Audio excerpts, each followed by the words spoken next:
Hey, welcome to this new modeling tutorial, modeling the army boot. So I'm not going to do the usual process where I go step by step in depth and show every single step. I'm just going to use the undo buffer here. For the in-depth stuff you can go to my other tutorials, the Rhino or the Bolter. Shows everything, setting up the references, all the tools from ZModeler. So recently I've started to kind of more and more use a workflow of just starting with ZModeler for a base, roughing out the very basic forms using ZModeler, and then creasing, subdividing, and then just Z remeshing, and that gives you a very nice place to start.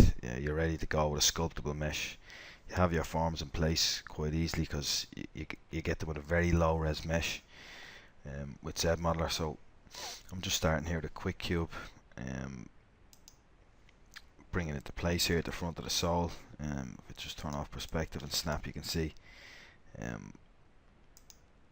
So I've just between steps there, I've just deleted these edge loops. I could have just set the res down here and start just with a six-sided cube, but it doesn't really matter. Just deleted them with the alt-eld with insert edge loop to get rid of them.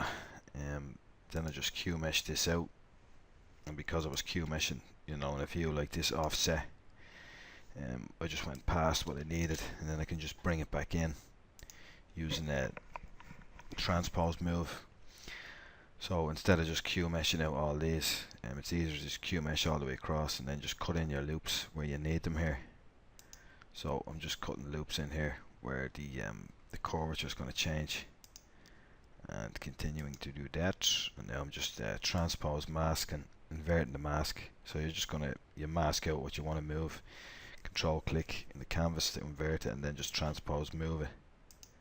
So I'm just moving all these into position, cutting some new edge loops in, moving that into position, and then I've just Q meshed out the sole here, the heel of the sole, and I'll just change the view, the perspective, and just doing a bit more tweaking using those same techniques. Into a dynamic subdivision, just you'll use that as well. I'll use that in conjunction as I'm creasing and everything and modeling before I use traditional subdivision levels then before I Z remesh. So it's handy just jump in and out of dynamic subdivision. Continuing to tweak crazily, and these two reference images, they're from completely different boots, but I couldn't find one, the sole of this, so it's just to get these references are only here to get the basic shapes in, to get the forms in. So I'm just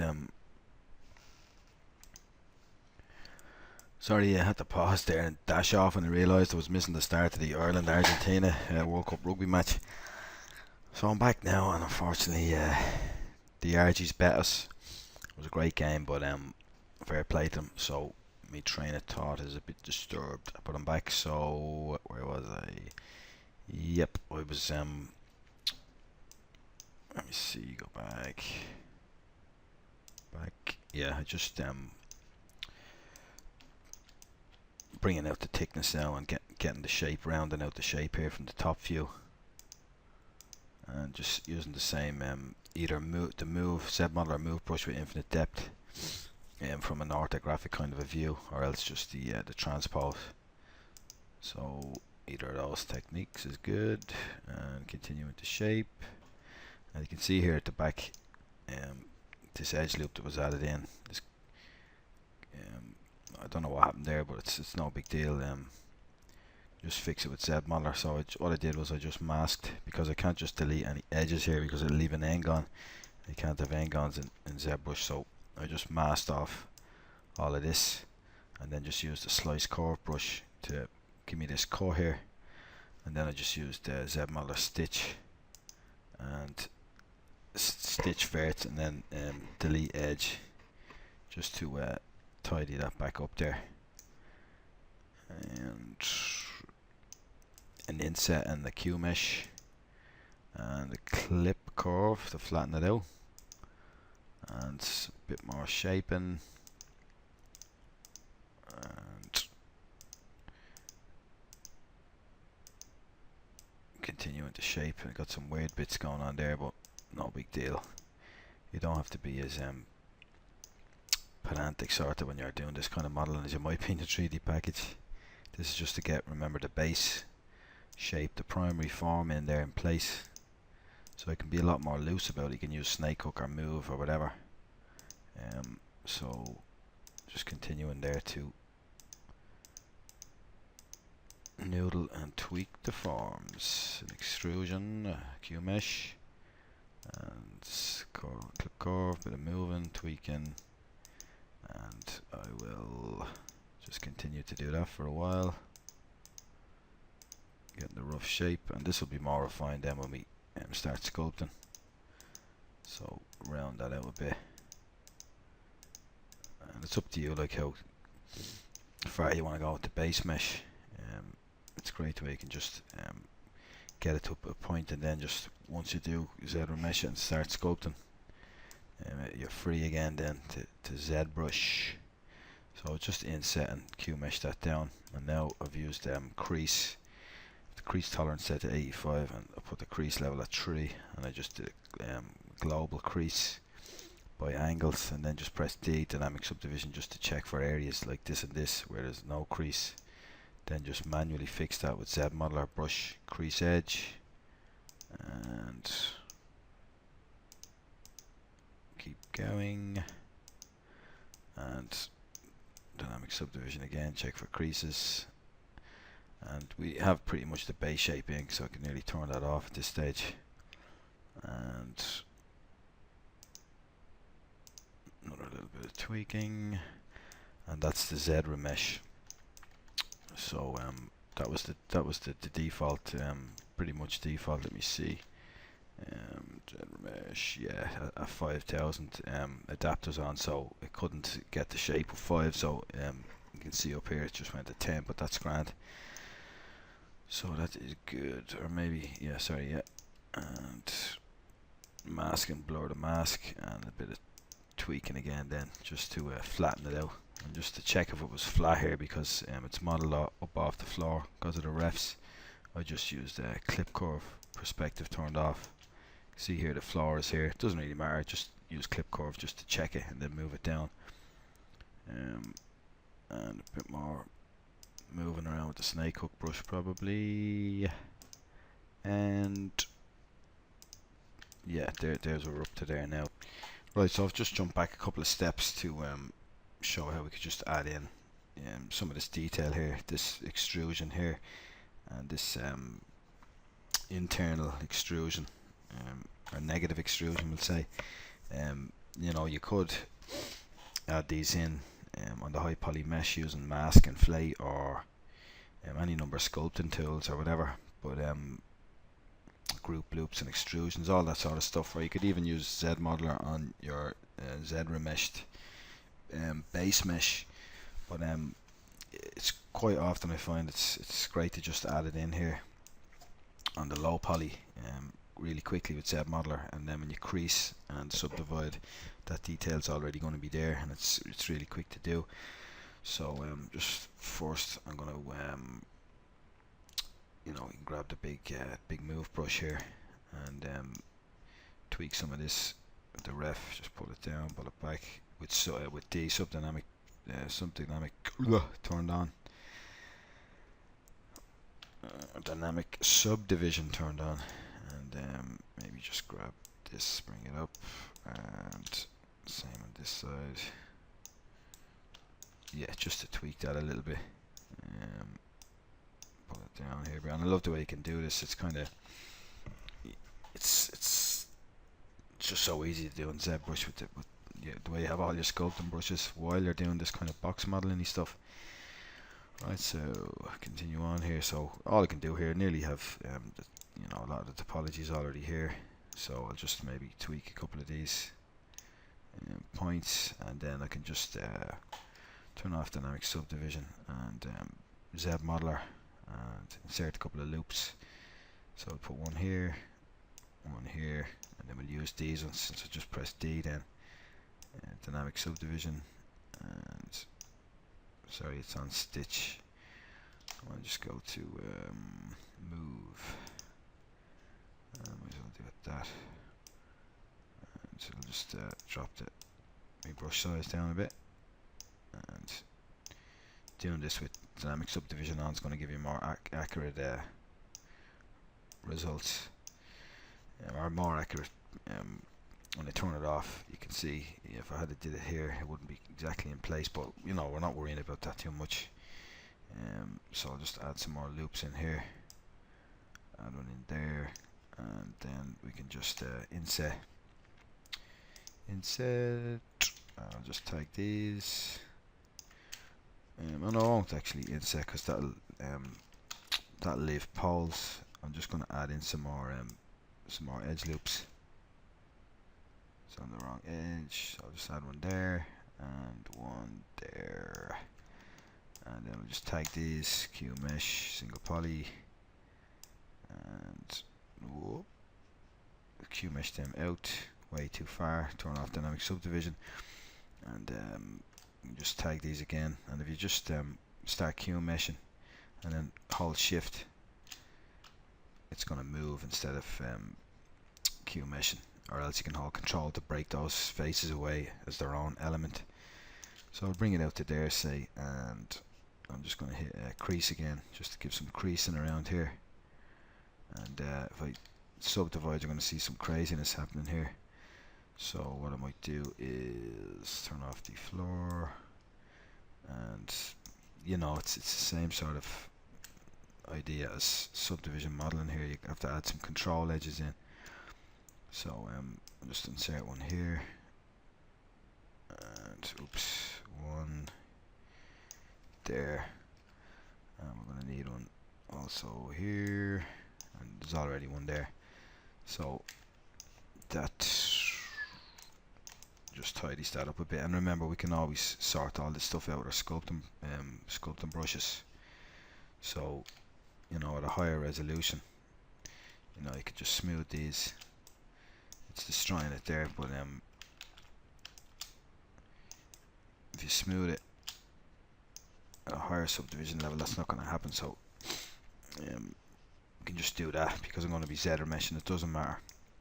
And also, you know, you could stitch these all together and get rid of these edge loops and terminate them and blah blah blah, but we're trying to avoid all that sort of stuff when we're working in ZBrush. Do a little bit of it, but want to do as little as possible. So turn the floor back on, and now we can just tag these faces, and we'd want to come all the way around here. Many was it in one before the sole, and yeah, just these ones here, and then we'll probably just, yeah, that should be all right there. And now we can just Q mesh a poly and just pull those in, and then when we crease again, it's going to tighten them up for us. I'll just put this up to 5, just so we're creasing and it kicks in a bit there. Turn off the floor and turn off polyframe. I can see now we have those details, and there's a bit of wavering here, but no big deal. Move brush and just sort that out nice and organically, rather than pushing and pulling verts around. So yeah, that's how to kind of sort that out. So if I drop out of dynamic subdivision, add a couple of subdivision levels, we're still only at 20,000, and then I can just start smoothing, let go of shift, and we can just start to smooth all that stuff out there. And we'll turn on polyframe and drop back down. You know, so as I say, don't worry about that sort of stuff. It's no big deal when we're going to be sculpting.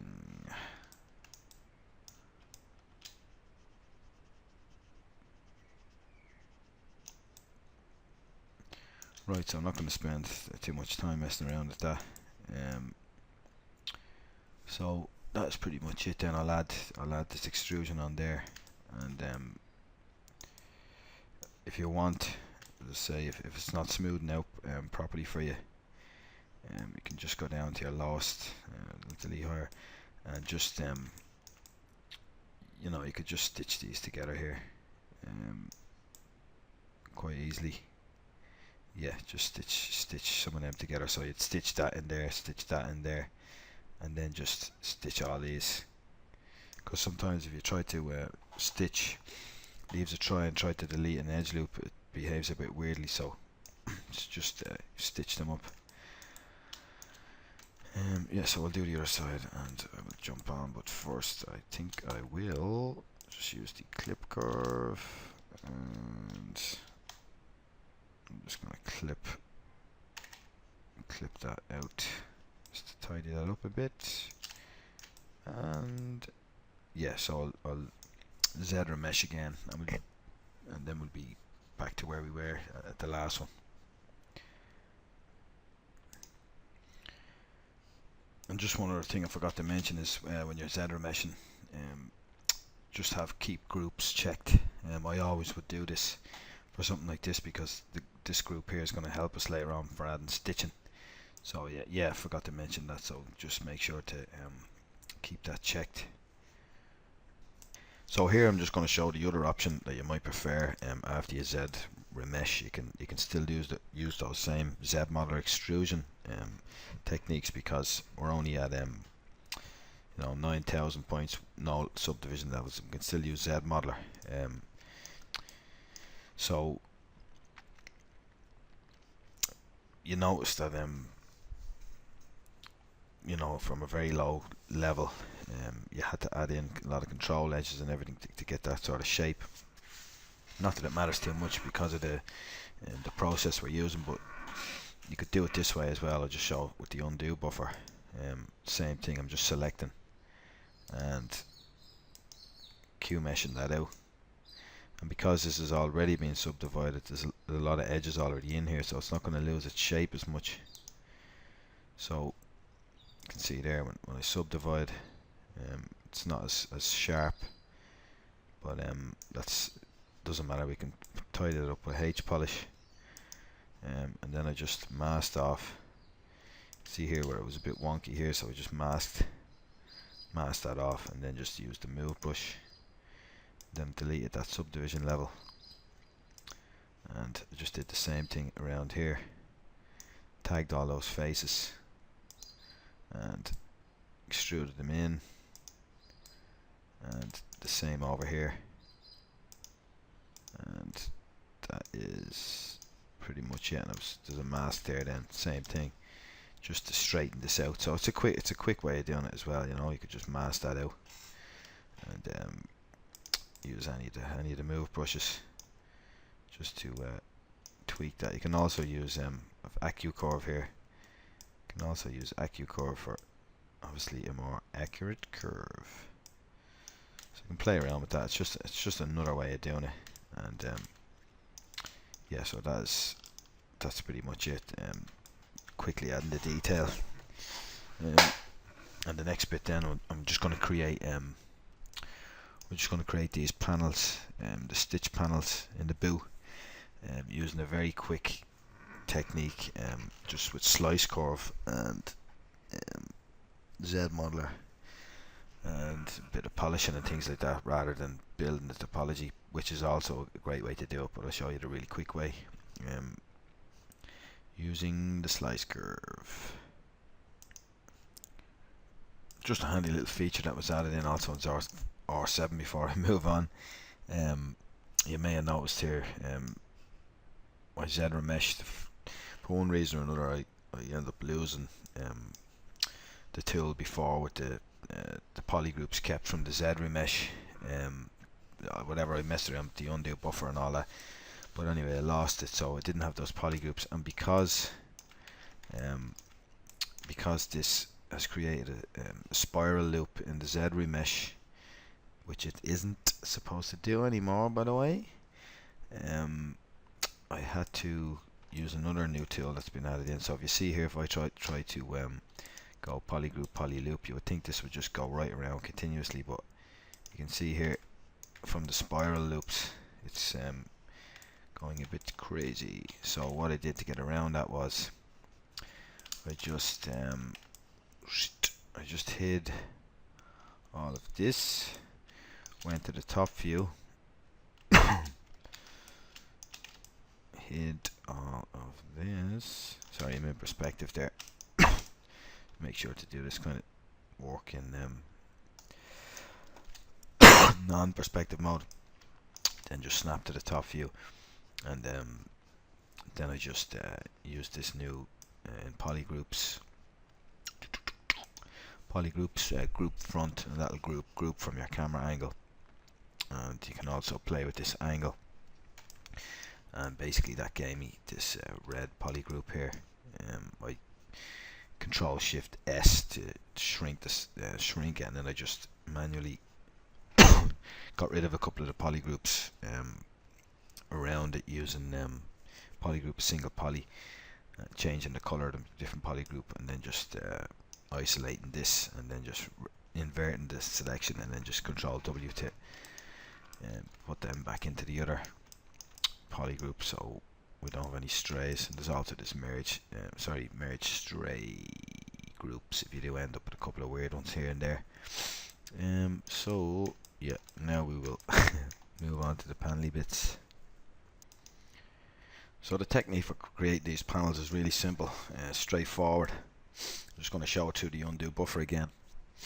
So here's our boot as is. I'm going to duplicate it, and the duplicate is going to have an extra level of subdivision just to give it more smoothness for the slice curve technique. Delete your higher level, and then I'm just going to turn on the floor. You can see here, and we'll go through the undo buffer, and you can see here that we're going to be slicing this panel first because that lies underneath. So we'll build it up from obviously the bottom is the base, then this one, and then this one. So turn off the floor. So I'm just going to cut up there the slice curve. I cut here, and I cut here as well to isolate this part, and then I just hid that, masked it back, and then just cut this as well, and did a few more cuts, and just messed around with the poly groups. And you can see there was a weird bit here left over, but I just sliced through that again. And basically all you're doing is when you're slicing through it, the mask didn't work here, should have masked that out there. When you slice through it, you're going to be just deleting those bits that you don't want, by just Control Shift clicking what you want, and then just delete hidden. So mess around with the poly groups, and that's pretty much it there. Now what we're left with. So it's I know I've kind of went through it quick there with the undo buffer, but it is very simple. Just going to duplicate the tool, give it some more res by subdividing it, slice curving to break it up into the shape that we want, and then just delete hidden, and then you're left with the panel you want. So I just added an extra little slice in there just to give a bit of a curve as it comes back up here to the laces. Deleted that, grouped it together, Z-remeshed it to give us a nice clean low poly, and then just used Z modeler, and you can Z remesh it again if you want.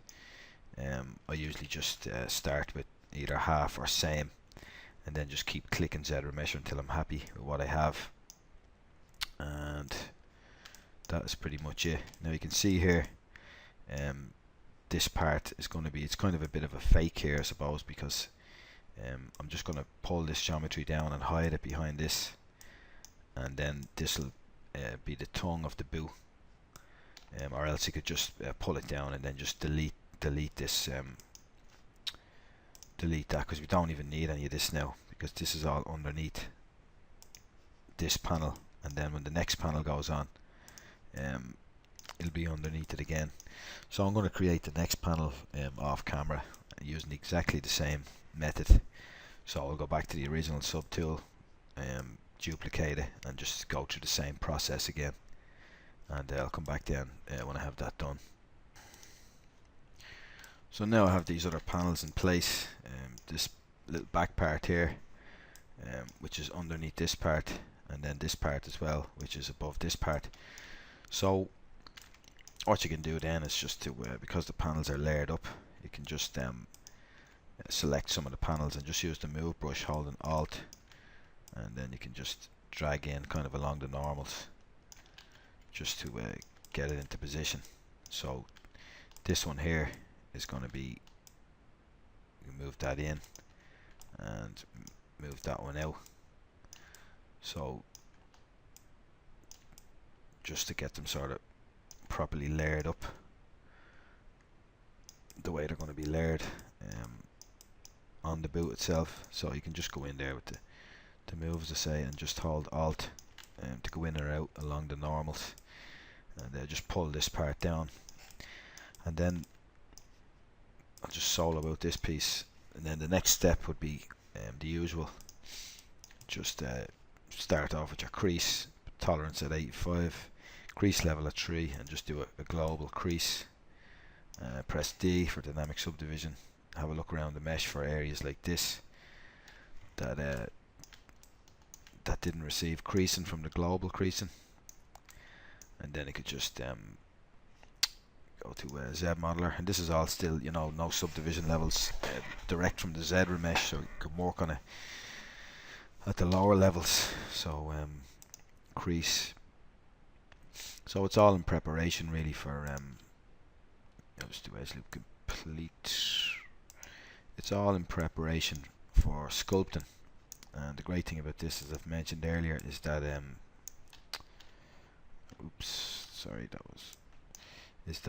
we have our this is a sculptable topology now, so it's not a Dynamesh. Well, a Dynamesh still sculptable topology, but this is also going to retain its levels, and we can also UV it really easy, because you have our poly groups from Z modeler, and also because it's so low poly, it's much easier to work with.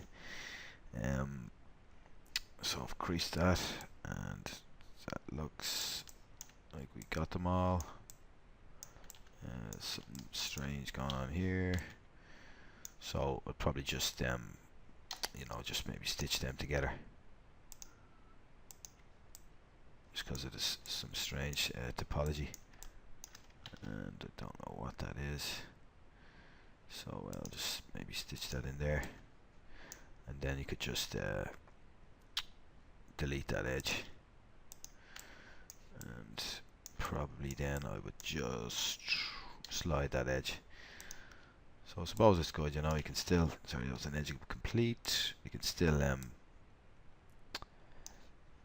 do some basic kind of topology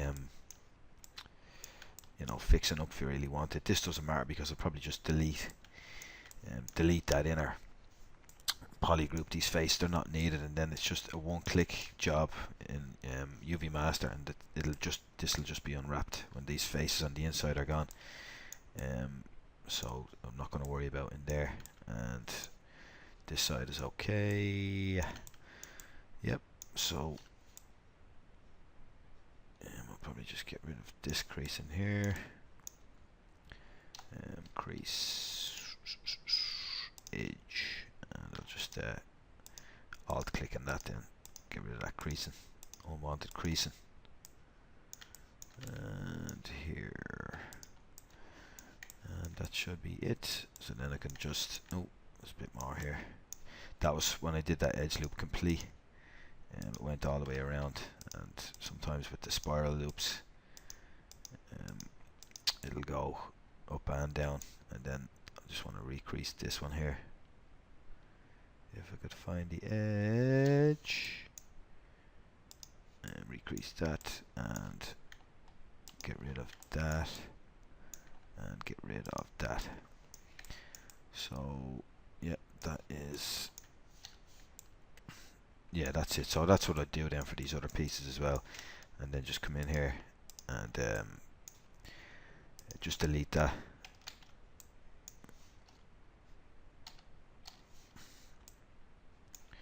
yeah, just delete those that inner poly, and then I'll do that for all the other ones. And as I say, this is all just in preparation for sculpting. And that is pretty much it. I'll move on to the next bit now. I'll come back and I'll have all these done the same as I've just done that piece. So the next thing I'm going to do here now is just add in these bits here where there's a bit of a lip here around all of these panels, and then I'll probably add in some poly groups here as well to use the curve functions to get our stitching placed. So all I'm going to do is just come in here and Z modeler and Q mesh a poly group island. I'll just bring that up slightly and then just bring this one out. And now the creases are retained, so when we subdivide, then it just gives us a nice kind of a lip here. So you can see here the creases weren't retained here, so I'll just delete those again, and we just come in close. You can see that we just need to add those creases on the corners, crease edge, and then if I subdivide, creases are maintained, and also in here. So if you're getting any strangeness like that, just check your creasing, and I could probably just add one here as well, just to sharpen up that corner. So I will do that then for the other parts as well, just to add in that detail. And then what I'll also do is see here, I would just get these poly groups. So you could just start by going poly group, poly loop, and that's going to give us one there, and one around there, and then also want one here. I'll do the same for the other side, and that just sets us up then. We can use these poly groups to our advantage. The curve functions to get put in stitching really easy with insert stitch curve brush, and yeah, so I'll do that then with the other pieces and come back then when that's done. So here's the boot now, after doing that, adding this edging in here around the different panels, and poly grouping them there as well. So you can see just I've set up these poly groups where we're going to have the stitching, and this one already has this, and yep, that is pretty much it. Now you might also notice that you know, we've lost, it's gone a bit mushy, kind of soft here as the process has gone on, but I'm not even going to worry about that, because when I do get to the sculpting stage, I'll just fix all that with the sculpting brushes. You can even come in there and just be a bit more precise there with some of these, with a smaller move brush. You know, just move some of these in, and then you'll have to move the layer below it in, and maybe just move this out a bit, just to kind of follow the curve a bit nicer then. And you can even use that AQ curve just to because I'll be sculpting around these anyway, because you know this would be kind of tucked in at the boot where the stitches would be. So yeah, I'll go around a bit more carefully and sort out some of those areas. You can see I missed the crease there. No big deal, I can go in and fix that as well. So yeah, that's pretty much it up to where we are. And in the next part, I'll probably start maybe adding the eye holes for the laces here, and just with insert meshes, and then maybe the laces themselves after that. And then it'll be kind of, well, these are all ready for sculpting now anyway, and a bit of noise, surface noise. On these, I'll UV them and get an idea then of what the, you can use a texture, a leather sort of a tile and texture then. Right, so we'll do that in the next bit. So next I create the eyelets, or one of the set of eyelets that I'll use that I'll use to create an insert brush.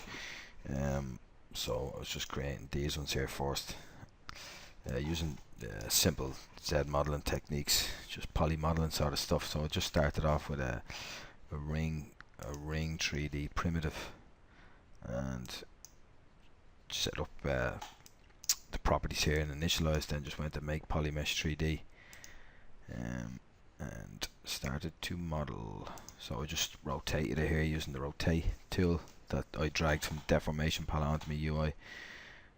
Rotated it into position because for insert brushes you want to usually create them Z positive axis forward and across X. So when you draw them out on the canvas, they're going to be oriented the way they are when you create the insert brush. So just continuing on, and yeah, there I just used them instead of just Q meshing these out. They would have went out along the normals out this way. I just used transpose mask, that poly group, and then you can just control shift drag and extrude straight out. Q mesh them together, slide the edge loops back for these control loops. D dynamic subdivision to check what it looks like, and more control loops. You notice I'm not using crease in here just because it's so simple. I just put control edges in, and again, and what I did underneath there then was just put an inset in, and then just move those edges back just to square up the inset, and just extruded that out. Control edges, a few edges here to get the curve, and drag out the curve, and more control edges, checking, pressing D, an insert half sphere, and I just manipulated that to suit using the transpose line, and that is it. Yeah, so that's pretty much it there, you know. You could make it much more low poly, or else you could just decimate this, depending on how high poly it is if you're going to be using it for an insert brush. And then I'm going to just make the other one here. I won't show that because I'm just going to be using the exact same techniques. So I'll just make that, and then I'll create an insert multi-mesh from these two. And here's the other piece, using you know, the same basic sort of poly modeling stuff. And just as a note as well, for these insert brushes, I'll go ahead and I'll just delete these back faces. Same on this one. Any back faces that aren't going to be seen, I'll just go and delete them because they're unneeded. And then yep, that is it. Then I'll just create an insert brush, and then I'll use that, drag it out onto the boot after I put the laces in. So I'm not going to show the process of creating the insert brush. I have a fairly in-depth one on the tutorial in my channel there, the creating the armor brush. It goes over all that stuff, so you can look into that one if you're curious. And next I'll put the laces in. So now that you have that the lace eyelet multi-mesh brush created, I'm going to put the laces in. So for the laces, I'm just going to use this brush here from badking.au. It's some brilliant brushes. So a little side note on the insert brushes. You know, when they first were introducing the ZBrush, I kind of thought to myself, you know, that's cheating. You know, it's way too easy. You can just download all these brushes people have made and use them, and you don't have to create anything. But that was a bit of a naive attitude I had, because you know, the likes of this laces here, like I've created laces before, and 3D Max and using splines, and I've created them here in Zbrush using Z spheres, and you know I can do it, so I can create laces. So I'm not going to feel guilty if I use pre-made laces when I know I can already make them. So I'm going to save myself some tedious kind of time. It's not as if I'm, you know, I don't need to practice making laces in 3D Max. You know, I know how to make them, but as I said, so I don't feel, you know, bad at all. Some people think it's cheating, but I don't think these days people do. They realise the power and the usefulness of insert brushes. So with that out of the way, yeah, so bagking.eu, yeah, check it out for some great brushes. So what I will do here, I'm just going to select this part of the boot, and I'm going to just start to draw. I just have to test it out with the brush size. So I'm just going to start drawing, and then I'm going to hold shift, and it's going to just follow the curvature. And you can test it out there. You can see it's a pretty great brush. So draw size is too small. So I'll just have to do a bit of trial and error. And yeah, that looks a lot better now. It didn't follow the curve perfectly, but I don't really care. Because I can just move it here with snake hook or whatever. So you can see this brush, it's a two-part brush. Press M, laces with the eyelets and laces without. So I want to use my own, so I'm going to change it over and just click on that curve again, and that'll get rid of them. And I'm not going to want this bit up here as well, so I'll get rid of that later, but for the moment I'm just going to get these laces into place. I can start just manipulating the curve. Let me see, I might just pull that up. No, I think I'll be happy with it there, I think. Let me see, and sometimes it can be a bit messy kind of moving these around. Sometimes I'd rather just use the snake hook or whatever, but there's not much moving to do, so yeah, I'll just leave it at that. And while the rest of it's masked, I'm just going to go to split mask points just to break those laces off into their own subtool. So I'll get rid of these bits. I might actually, before I do anything else, I'm just going to get the snake hook and sort of position this how I want it. Let's see. Yeah, so I'm going to do that anyway. I'm going to pause the recording because that's the most exciting thing in the world. So I'll just position this up and come back. Right, so I've moved some of those laces around. I'll move them around again when I put the eyelets in, and I just deleted these polys up here that I don't want, because I'm just gonna, you know, I'll have it so that the laces are just on the last eyelet. They just you know, they just tuck in around the back of the boot. So I'll have me insert multi-mesh that I created selected, and if I start dragging and then hold Alt, it'll snap to the brush size. So just set up whatever brush size, so I'll be happy with that size there, and I'll just keep dragging, hold Alt, so we get a uniform size, and might move that one up a bit. And can also you know, move these around. You can also move them around because everything else is going to be masked out. So happy enough with the position, and maybe just move that one down a bit. Just click on the normal here, and I might just move that one down and turn on polyframe, so I can auto groups all these, and then I'll be able to move them by just, you know, control clicking on them with the transpose line to mask everything else out but them. So you go back to draw, and same again. So I'm going to just keep I'm just going to go along and do that, and then I'll switch halfway up maybe and put the other one in, so I'll come back when that's done. Right, so I have all them put in now, and instead of disturbing all these poly groups here, what I'm going to do is just duplicate that, and then I can just just get rid of this. Hang on a sec. Yeah, I can just get rid of all that stuff. And that should be all it gone. And I can just delete hidden, just so I didn't have to mess around with all the poly groups in this one here. It's just quicker to just duplicate it. That's duplicating things is really, really important to get used to in Zbrush when you're doing this any kind of modeling, and because it's firstly it's good to have a copy of your subtool, but also because there's so many techniques that you can use that it's just easier to duplicate and work from there. It's a great non-destructive kind of way of working. So what I'm going to do now is I'm just going to take the laces here, and I'm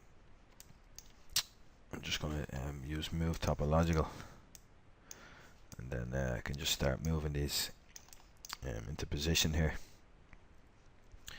and let's see what that's like with one subdivision. I think we actually have, sorry, yeah, I still have them in that other, they're in that other tool as well, so I could just do the same there and just delete all these out of that tool.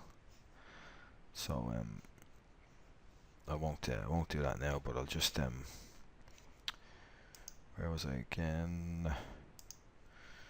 Yeah, here, sorry, I'll just unsolo, and I'm just gonna hide nope, hide this one here, and now I'm just, as I say, I'm gonna move in and position all these, and I'll come back to them when I have them positioned.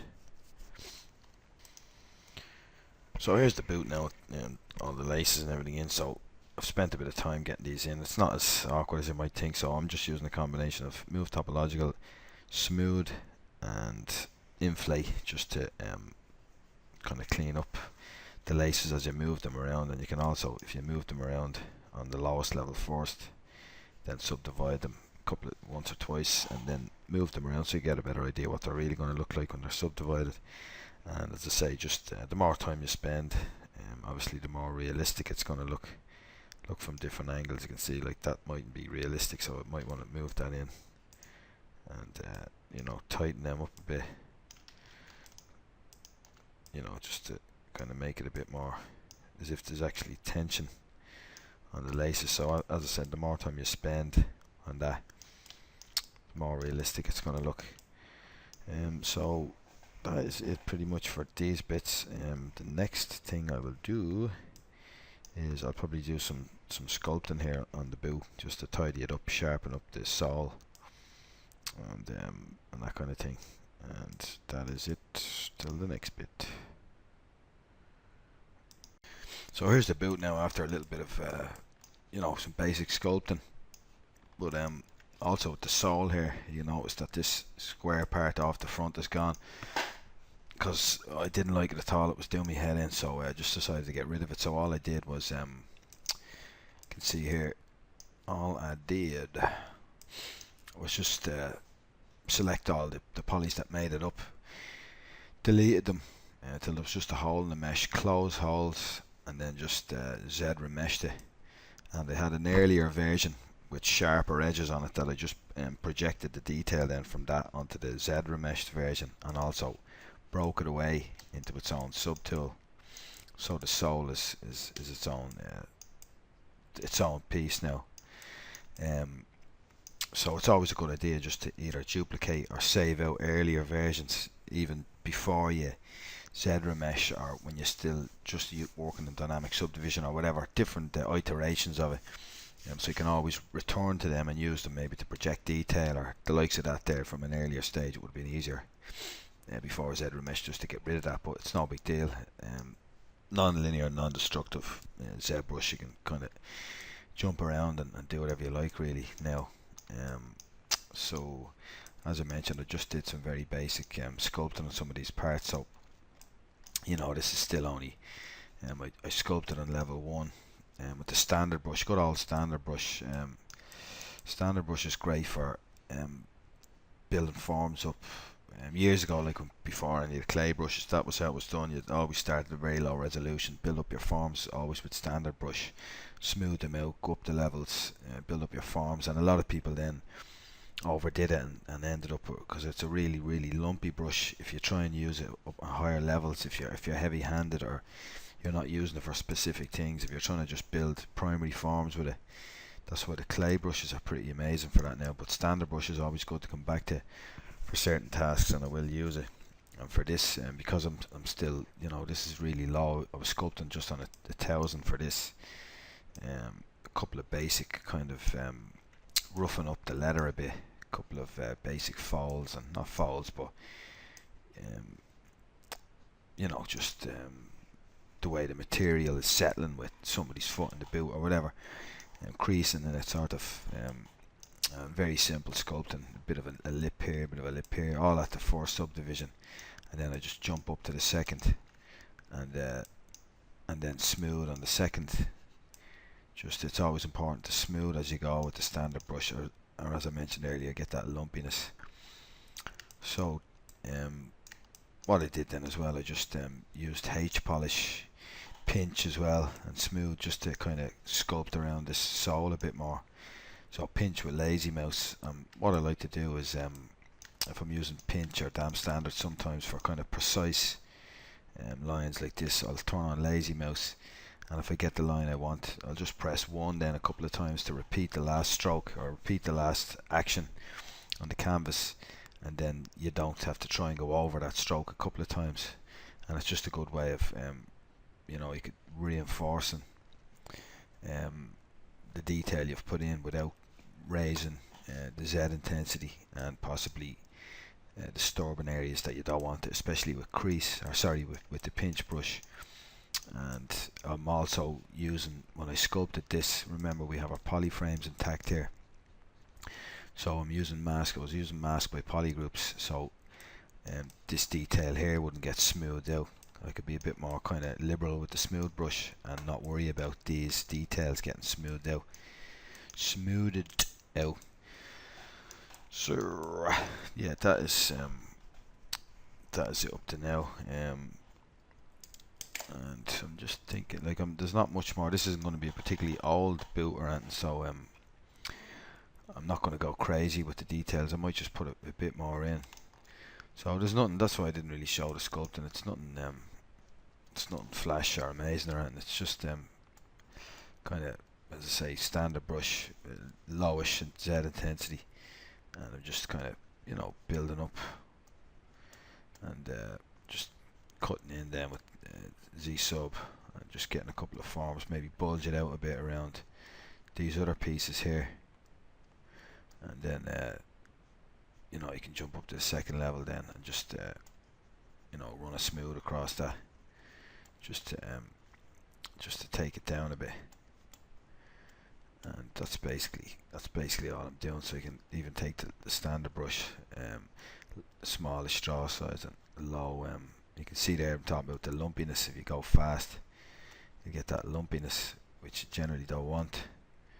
But you can just smooth it back, and you know, you can work up through the levels. Then I like to sculpt this way, rather than just whacking up the subdivisions and going crazy with the clay brush or whatever. Sometimes I will if I'm doing it, whatever. Well, I never will actually. I wouldn't go like higher than say even for a concept kind of head sculpt from a sphere. I'd stay at in and around 70 or 80,000 for a long time, a long time, nearly up to whatever 80-90% of the sculpt finished before detailing. So always try to make use of your subdivision levels where you can. They are your friend, just like polygroups are extremely important as well, to always utilize them, make use of them. And that is, yeah, that's pretty much it. And I won't keep going with this. It's just really kind of basic sort of stuff, basic sculpting. And then the next part, I might just use the polygroups set up earlier on, and add in some stitching. Right, so I'll show a bit of stitching here, and as an example I'll just use this piece here. So remember, polygroups are set up earlier on, which makes this really easy, quick and effective. And using insert curve brushes for stitching is you know, it's much better than trying to sculpt it into the geometry, because if you're trying to sculpt stitching in here with alphas, you know, you need a really high res, and you know, you might go in and do it by hand with lazy mouse or whatever. It can be good in certain situations, but for the likes of this, and I think a lot more realistic, you're going to use insert brush. So this stitches one I have, it's from Bad King. There's loads of different stitch brushes around, both alpha type stitch brushes and insert curve based brushes. So I'm using this one here. I like it. It's from Bad King. Very simple stuff. You can easily make these as well. It's a multi-mesh, so you can pick whatever offset, double, single, whatever you know, whatever takes your fancy, whatever tickles your fancy. Right, so I'm just going to, yeah, so I've the stitches brush selected, and the way to do this is it's as simple as go onto an edge there where the poly group is, start to drag and hold shift, and first things first, my friends, just always duplicate your tool there. So I'll duplicate that, and then I can just you know, jump up a subdivision level, delete higher, delete lower on the duplicate, so we still have the original here, and then just click on it there, and you can see there's our stitches, and you know, they're following the curve quite nicely. And you can adjust all these curve settings, or you can even just go in and move these around after with the transpose line. If there's little, you know, the likes of that there, where instead of messing around with the curve brush settings, you can just easily move this with mask with polygroups after setting polygroups for, or else just move topological and position that, because it's following it nicely here. And as you know, it looks quite realistic in comparison to if I was to try to sculpt this in, wouldn't look nearly as good. So that is that. I could also just, while that's still active, that curve, select one of these other ones, and you'd have to just raise the size of that maybe. That one's not too bad. Or you could just pick single, lower this draw size, and yeah, you get the idea. So for this one I'll probably just use actually I like that offset one, so M to bring up your brushes in the multi-mesh brush, insert multi-mesh, stepped. I like that offset one. I might I don't know what's happening there, but I could just move this out, not the curve. I don't like to disturb the curve sometimes, but this one here isn't quite doing the job there, so I'll just try to step low. Yeah, so if I wanted to pick this, I don't know why that's happening. It's obviously the way the insert brush is set up. I would just use snake hook or move or whatever. So I'll go back to that the double one again, and for whatever reason that wasn't happening earlier. Not to worry, I don't know why that's happening. It wasn't happening earlier, but you get the idea anyway. So I'm just showing how to add these stitches, but same with the sole. That'd be another one there to. So I'll take the sole and duplicate that, and then I'll just delete the subdivisions on the duplicate, and you can see here that if I just use the curve brush here, start dragging on an edge where the polygroups meet, it's based on polygroup borders, hold shift, you can see that you know, it's half and half on the polygroup, so it's off of here, and even if I did the single it would still be right on the edge, which I don't want. So that's just down to the way I had these set up from when I remeshed. So an easy way to do that is just control click on this, control shift click on that, control shift S to shrink your polygroup, shrink the faces, and then just control shift drag to invert, control W to polygroup, and control shift click to bring everything back. And then we can try that again, and let me see, I'll just change the size, make it a bit bigger, I'm just going to bring everything back and have a look. So, you know, that's not too bad there. But probably, yeah, that's not too bad. So there might be a little bit of adjusting here, where it's running around, it's running off a bit there, running in here. So that's no big deal. Once you have them done, then all you have to do is go to split mask the points, and that'll break it off then into its own subtool, and then you can just grab the duplicate. Just grab the duplicate then and delete it. Don't need that anymore. That was just like a template or a mesh. Where was the other one? Same with this one. You could just or you could even just click here to get rid of that curve. Am I still on the curve brush? I am. Just unmask, click there. Sorry, just click off it to get rid of it, and then I can just Control Shift click them as their own poly group and delete hidden. And then if you wanted to, you know, you could just bring them up and select the other stitches, and then just merge down and just merge them into their own subtool.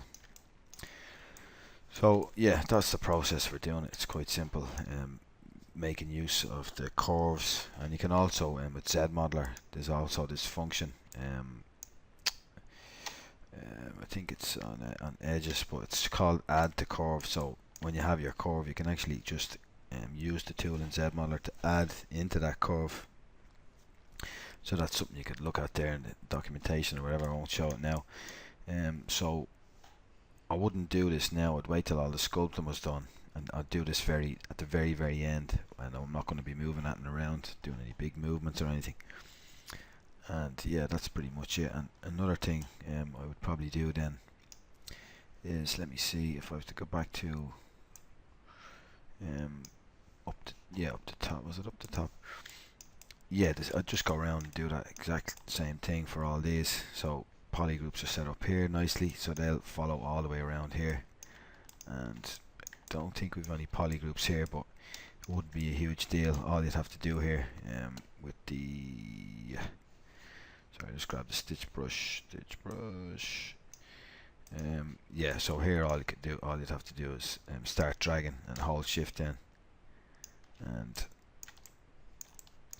I just have to adjust that size. Sorry, we do actually sorry, there's poly group set up there, but if you didn't want to use the poly groups, you know, you could always just drag it in, and then just a bit ropey, but sorry, you want to change the size here when you're on the curve. When it's blue, now it's not going blue. See, sorry, I've switched back to ZModeler. So to change when you change it out here, it's going to change the size of how the curve mesh is drawn out. But if you change it in here, that'll change the brush size for moving the curve.